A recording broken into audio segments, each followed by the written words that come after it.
பார்த்ததையும் குட்டி குட்டி ஆறுக்கெல்லாம் இருக்குது பாருங்கள். பிஞ்சாக இருக்கிறனால எனக்கு ஓகேன்னு போட்டுக்கிட்டேன். ரொம்ப தடிமனாக இருந்தால் எடுத்துருவோம். வந்து பார்த்திங்களா, இதெல்லாம் நான் எடுக்காமல் அப்படியே தான் போட்டிருக்கேன். ரொம்ப ஆயணுங்கிறது இல்லை. எலசாக இருக்கனால நல்லாவே இது ட்ரை ஆகிடும். கீரை பொடி பண்ண போகிறேன். அதனால முருங்கைக்கீரையை நல்லா வாஷ் பண்ணிவிட்டு இதை ஆஞ்சு இப்போ இதை காய வைக்க போகிறேன். ஃபேன் கீழே காய வச்சாலும் சரி, இல்லை நம்ம சன்லைட்டில் காய வச்சாலும் சரி, நல்லா மொறுன்னு காய வச்சுக்கோங்க. இப்போ இதை காய வச்சுக்கலாம். ஆஞ்சாச்சு. நீங்கள் ரொம்ப ஒரு இலையாக எடுக்கணுங்கிறது இல்லை. சின்ன ஆறுக்கெல்லாம் இருந்தாலும் ஒன்றும் தப்பு இல்லைன்னா நம்ம அரைச்சிடுவோம். அதனால தான் இப்போ நல்லாவே மொறுன்னு காஞ்சாச்சு. இந்த வெயிலில் நான் ஒரு நாள் காய வச்சு நான் எடுத்து வச்சுருக்கேன். இது அப்படியே இருக்கட்டும். இப்போ நல்லெண்ணெய் ஒரே 1 ஸ்பூன் மட்டும் அதில் விட்டுருக்கேன். இப்போ வறுத்துக்கலாம். கட்டி பெருங்காயம் இது பொரிஞ்சு எடுக்கணும். இது கூட இந்த அளவுக்கு நான் புளி போட்டிருக்கேன், சின்ன கோழி குண்டு அளவுக்கு. இதை ஃப்ரை பண்ணி எடுத்துக்கலாம். ஃபஸ்ட்டு இதை பொரித்து எடுத்துட்டோம் அப்படின்னா நமக்கு சௌகரியமாக இருக்கும். இது ஆறின்னு இருக்கும். பெருங்காயம்லாம் நல்லா பொரிஞ்சு வந்துடுச்சு. இந்த அளவுக்கு பெருங்காயம் போட்டால் தான் அந்த பொடி வந்து வாசனையாக இருக்கும்.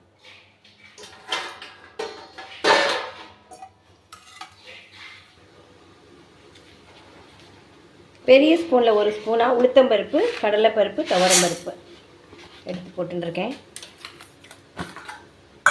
அதே 1 ஸ்பூன் அளவுக்கு தனியா போட்டுக்கிறேன்.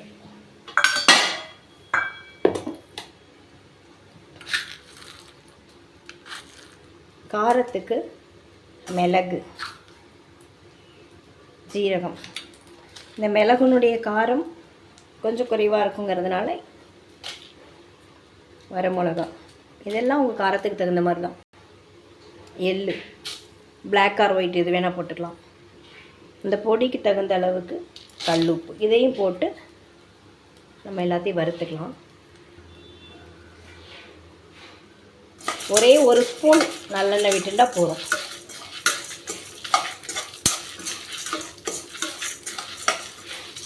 சிம் பண்ணிட்டு வருவோம். இந்த முருங்கைக்கீரையில் கேரட்டை விட ஒரு 3 மடங்கு 4 மடங்கு சத்துக்கள் வந்து நிறைவாக இருக்குது.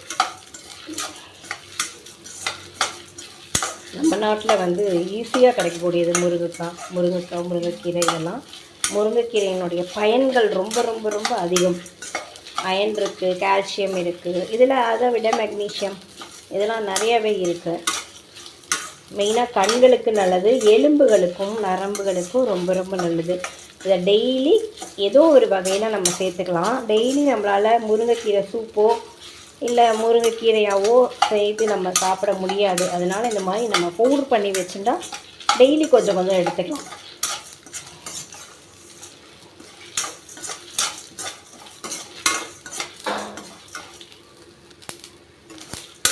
உங்களுக்கு பூண்டும் பிடிக்கும் அப்படின்னா இந்த புளியும் எண்ணெய் விட்ட உடனே புளியும் பெருங்காயமும் பொரிச்சு எடுக்கிறீங்க இல்லையா, அப்போ ஒரு 5-6 பூண்டையும் நல்ல செவக்க வறுத்து எடுத்துக்கோங்க.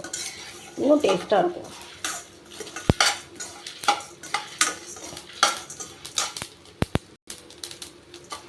இந்த எள்ளு வந்து படபடன்னு பொரியிறது. இந்த நம்ம போட்ட பருப்பு நல்லா செவந்து வந்தாச்சு. நான் அடுப்பை ஆஃப் பண்ணிடுறேன். அந்த ஹீட் போகிறோம். இப்போ வந்து நம்ம ஆல்ரெடி பொரித்து வச்சுருக்கிற இந்த புளியும் பெருங்காயத்தையும் இதில் நான் ஆட் பண்ணிக்கிறேன். இது கூட இந்த முருங்கைக்கீரை இந்த ஹீட்டில் கொஞ்சம் நாழி போட்டுக்கலாம்.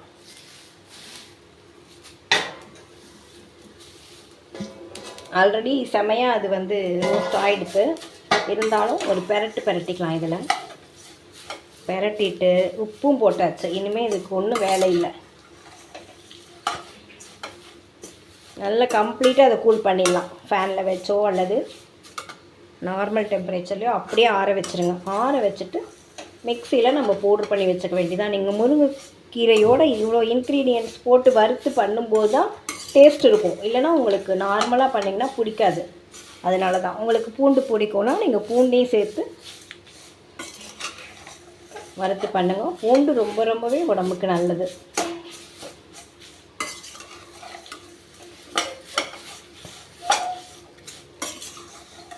கம்ப்ளீட்டாக இதை பெரட்டி விட்டுட்டு அப்படியே ஆற வச்சுருங்க.